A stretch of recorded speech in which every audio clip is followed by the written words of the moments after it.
اعوذ باللہ من الشیطان الرجیم بسم اللہ الرحمن الرحیم۔ دوستو السلام علیکم ورحمۃ اللہ وبرکاتہ۔ دوستو پیش خدمت ہے سورہ مزمل اور دست غیب کا عمل، ایک پاورفل وظیفہ۔ سورہ مزمل کے وظائف تو آپ کو پہلے بھی میں نے بتایا۔ اچھا، یہ عمل جو بزرگان دین سے سینہ بسینہ منتقل ہوا، اور خاص طور پہ وہ میرے بہن بھائی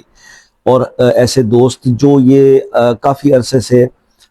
روحانی طور پر سورہ مزمل کے فوائد اور اس کے موکلات اور ان چیزوں کو روحانی پاورز کو حاصل کرنے کے لیے بھی کام کرتے ہیں، تو اگر اس عمل میں جو ایک طریقہ کار میں آپ کو بتا رہا ہوں، اگر وہ یہ کرنا شروع کر دیں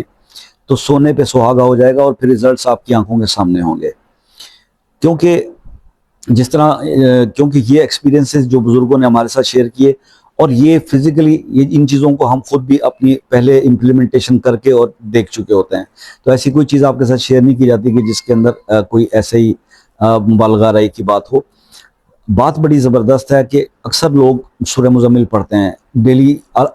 موسٹلی لوگوں کا ہوتا ہے، کبھی کوئی 1 بار پڑھتا ہے، کوئی 3 بار پڑھتا ہے، کوئی 11 بار پڑھتا ہے، اور مختلف وظائف میں بھی لوگ پڑھ رہے ہوتے ہیں۔ میرے بتائے ہوئے بھی کئی عمل سورہ مزمل کے لوگ کر رہے ہیں، اور یہ مجھے ان کا فیڈ بیک ملتا ہے کہ جی بڑا سکون ملتا ہے اس کے پڑھنے سے، مسائل بھی حل ہوتے ہیں اور سکون ذہنی طور پہ روحانیت بہت زیادہ ملتی ہے، عبادت میں دل لگتا ہے۔ تو اب میں آپ سے اس کا ایک ایسا عمل شیئر کرنے جا رہا ہوں، دست غیب کا عمل۔ یعنی اگر آپ یہ چاہتے ہیں کہ اللہ تعالیٰ ایسے اسباب پیدا کرے اور وہاں سے رزق دے جہاں سے آپ کا گمان بھی نہ ہو، تو پھر آپ سورہ مزمل جو ہے وہ سورہ مزمل شریف کو آپ تعداد آپ پر ہے، 1 بار پڑھیں، 3 بار پڑھیں، 5 بار پڑھیں، 11 بار پڑھیں، جتنا آپ پڑھ سکتے ہیں ایزیلی۔ دن میں ایک وقت مقرر کر لیں، اور اسی وقت میں آپ نے وہ بیٹھ کے پڑھنا ہے، ایک ہی نشست میں۔ یہ نہیں کہ ایک دفعہ صبح پڑھی، ایک دوپہر، ایک شام،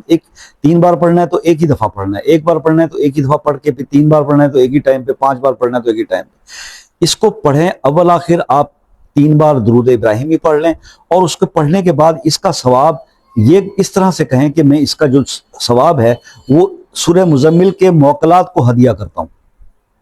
بس یہ کرنا شروع کر دیں۔ اور آپ خواتین میری بہنیں 21 دن کر لیں، مرد حضرات 41 دن کر دیں، اور اس کے بعد آپ جو آبزرویشن ہو تو پورے ایمانداری کے ساتھ وہ آپ مجھ سے شیئر کریں گے کہ آپ نے کیا فیل کیا۔ کوئی ڈر نہیں، کوئی خوف نہیں، یہ کچھ بھی نہیں کہتے آپ کو، مگر حاضری ہوگی، اور جس طرح سے ہوگی خواب کی صورت میں ہوگی، وہ آپ سے جو کہیں گے وہ آپ نے نوٹ کرنا ہے، اور اس کا ایکسپیرینس جو بھی ہو مجھ سے شیئر کرنا ہے، آگے گائیڈ کروں گا کہ آپ نے اب کیا کرنا ہے۔ تو یہ عمل آپ کی نظر میں نے کرنا تھا، خاص طور پہ وہ میرے بہن بھائی جو بہت عرصے سے سورہ مزمل کے وظائف کر رہے ہیں لیکن یہ شکایت کرتے ہیں کہ جی حاضری نہیں ہوتی، تو پھر یہ عمل اس طرح سے کر کے دیکھیں، اس کا ثواب ان کے موکلات کو ہدیہ کریں، اور پھر دیکھیں کہ آپ کے ساتھ کیسے کیسے جو ہے وہ آپ کے مسائل کیسے حل ہوتے ہیں، اور آپ کو کیسی کیسی سپورٹ ملتی ہے، روحانی طور پہ آپ کتنے پاورفل اور طاقتور ہوتے ہیں۔ تو یہ عمل میں نے جہاں خصوصی طور پہ کچھ بھائیوں کی ریکویسٹ تھی تو وہ میں نے پیش کر دیا۔ اس کو ضرور کیجیے گا، مجھے فیڈ بیک سے آگاہ کیجیے گا، اور جو ایکسپیرینس آپ کو اگر کوئی ایسا ہوتا ہے تو پھر وہ آپ فوراً مجھ سے واٹس ایپ پہ رابطہ کر کے مزید گائیڈنس لے لیجیے گا اس کے بارے میں۔ تو فیڈ بیک سے بھی ضرور آگاہ کیجیے گا۔ باقی اگر کسی مسئلے میں آپ الجھے ہوئے اور پریشان ہیں اور مسئلہ حل نہیں ہو رہا تو مجھے کمنٹس میں اپنے نام کے ساتھ بتائیے، انشاءاللہ اس کے لیے دعا کریں گے۔ اور باقی بھائی جو مجھ سے اگر کوئی بھی قسم کی کوئی روحانی مسائل پہ کوئی ڈسکس یا کوئی پرابلم شیئر کرنا چاہتے ہیں، ڈسکس کرنا چاہتے ہیں، پرسنل ہے، تو وہ آپ واٹس ایپ پہ آ کے بات کر سکتے ہیں۔ پاکستان میں 5 بجے کا ٹائم ہے، 5 بجے سے رات 10 بجے تک آپ مجھ سے بات کر سکتے ہیں۔ اور جو میرے دوسرے ممالک کے میرے دوست ہیں جو بہت زیادہ مجھ پہ ان کا یعنی میں سمجھتا ہوں کہ بہت عزت افزائی ہے ان کی طرف سے، کہ بہت زیادہ کالز کرتے ہیں، ڈسکشنز کرتے ہیں، اپنے مسائل بتاتے ہیں، مجھے جو تھوڑا بہت نالج ہے میں ان کی رہنمائی کر دیتا ہوں۔ تو آپ لوگ جو ہے اسی طرح سے یو کے والے، U S A, Canada, New لینڈ، Australia, Germany, France, Spain, Norway,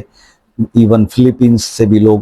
کال کرتے ہیں، اور ایون تنزانیہ دارالسلام سے۔ تو بھائی آپ لوگ ایک میسج کر کے اور ٹائم لے لیا کیجیے، کیونکہ ٹائم ڈیفرنس کی وجہ سے تھوڑا سا مینیج کرنا مشکل ہو جاتا ہے۔ تو جب آپ میسج کر کے ٹائم لے لیتے ہیں تو آپ کو بھی آسانی رہے گی اور مجھے بھی۔ تو بس اسی طرح سے رابطے میں رہیے گا، دعاؤں میں یاد رکھیے گا۔ زندگی رہی تو انشاءاللہ نیکسٹ ویڈیو میں آپ سے پھر ملاقات ہوگی، تب تک کے لیے اجازت دیجیے، اللہ حافظ۔